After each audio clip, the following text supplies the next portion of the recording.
Coba deh bayangin suasana Senin pagi di sekolah. Suara barisan yang lagi dirapiin, aba-aba yang tegas. Kita semua pernah ngalamin itu kan?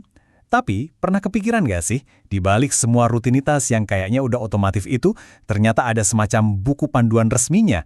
Nah, kali ini kita bakal bongkar aturan main dari salah satu ritual kebangsaan yang paling dasar di Indonesia. Ternyata nih, setiap detail upacara, mulai dari cara baris sampai gerakan tangan pas hormat, itu semua ada peraturannya loh dari pemerintah. Jadi ini bukan sekedar kebiasaan sekolah aja. Pertanyaannya jadi gini, upacara yang kita kenal selama ini, udah bener-bener sesuai belum ya sama panduan resminya? Yuk kita cari tahu bareng-bareng. Nah, ini dia sumber utamanya, Peraturan Menteri Pendidikan dan Kebudayaan Nomor 22 Tahun 2018.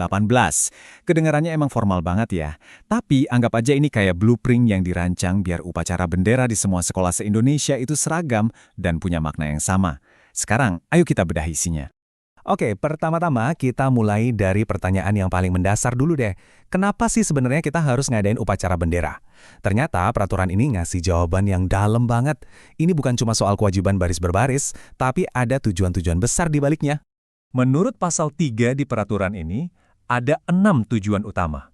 Mulai dari memperkuat persatuan, ngebiasain disiplin, sampai ngasah jiwa kepemimpinan dan kerjasama. Jadi, pas seorang siswa jadi pemimpin upacara, sebenarnya dia lagi belajar mimpin. Waktu paduan suara nyanyi bareng, mereka lagi latihan kerjasama. Tiap elemen itu bagian dari pembentukan karakter.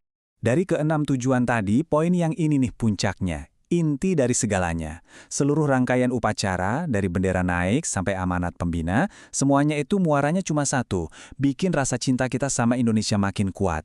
Inilah jantung dari ritual ini. Selanjutnya, kita bedah siapa aja sih pemain yang terlibat di lapangan. Mirip kayak sebuah mesin, upacara bendera itu punya komponen-komponen penting dengan fungsinya masing-masing. Nah, peraturan ini ngebagi mereka jadi 3 kelompok utama. Siapa aja ya mereka? Kelompok pertama itu pejabat upacara. Bisa dibilang mereka ini otaknya operasi. Ada pembina upacara, biasanya kepala sekolah, dan pemimpin upacara, yaitu siswa terpilih yang pegang komando. Merekalah yang tanggung jawabnya paling besar buat mastiin semuanya berjalan lancar dan hikmat. Kedua, ada petugas upacara. Kalau tadi pejabat upacara itu sutradaranya, nah mereka ini aktor utamanya. Mereka ini siswa-siswi yang tugasnya krusial banget. Tim pengibar bendera yang jadi pusat perhatian, yang baca teks-teks penting, sampai paduan suara yang bikin suasana jadi makin syahdu. Sukses nggaknya upacara benar-benar ada di tangan mereka. Dan yang terakhir, pastinya peserta upacara. Ya, ini kita semua, siswa-siswi yang baris rapi, para guru, dan staf sekolah. Walaupun peran kita kelihatan pasif, kehadiran dan sikap kita semua itu penting banget buat melengkapi kesakralan upacara itu sendiri. Sekarang, kita masuk ke bagian teknisnya. Apa aja sih tahapannya dari awal sampai akhir? Ini bukan soal kebiasaan sekolah masing-masing loh, karena ternyata ada susunan acara baku yang wajib diikuti. Yuk kita lihat playbook resminya. Semua dimulai dari tahap persiapan. Menurut pasal 8, ini diawali dengan setiap pemimpin barisan nyiapin pasukannya. Terus, pemimpin upacara masuk ke lapangan, nerima penghormatan dan secara resmi ambil alih komando. Ini kayak pemanasan gitu deh, sebelum acara intinya dimulai. Baru deh kita masuk ke acara pokok, jantungnya upacara. Dimulai dari pembina upacara datang, terus momen yang paling ditunggu-tunggu, pengibaran sang merah putih diiringi lagu Indonesia Raya. Setelah itu, lanjut dengan mengheningkan cipta buat para pahlawan, pembacaan teks-teks dasar negara, amanat, dan ditutup dengan doa. Setiap langkah ini punya urutan yang presisi, nggak boleh ditukar-tukar. Dan yang terakhir, acara penutupan. Ini bagian yang singkat tapi tetap formal. Pembina upacara meninggalkan lapangan duluan terus, pemimpin upacara nerima laporan akhir, ngasih penghormatan terakhir, baru deh bubar jalan. Prosedurnya jelas banget kan sampai akhir? Oke, kita udah tahu tujuannya, siapa aja pemainnya, sama urutannya. Sekarang, kita bahas beberapa detail spesifik dari peraturan ini yang mungkin bakal bikin kalian kaget. Ini di aturan-aturan kecil yang sering banget kita lewatin. Coba diinget-inget, formasi barisan di sekolah kalian gimana? Menurut pasal 23, ternyata ada 2 bentuk formasi resmi. Bentuk segaris, yang cocok buat lapangan panjang kayak lintasan lari, dan bentuk U, buat lapangan yang lebih lebar kayak lapangan bola.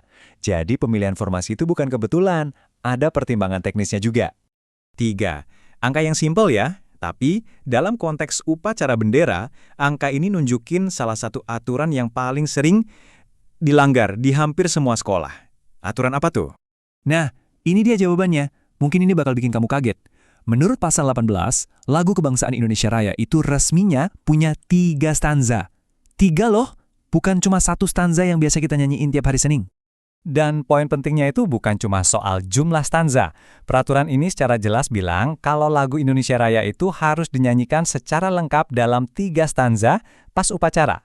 Nah, ini mungkin perbedaan paling gede antara aturan di atas kertas sama praktek yang kita lihat di lapangan, ya kan? Satu lagi detail dari pasal 18 yang jarang diperhatiin, yaitu soal sikap hormat. Ternyata ada 2 opsi yang sama-sama sah. Pertama, yang paling umum, ngepalin tangan kanan di dada kiri. Opsi kedua, ngangkat tangan kanan ke pelipis.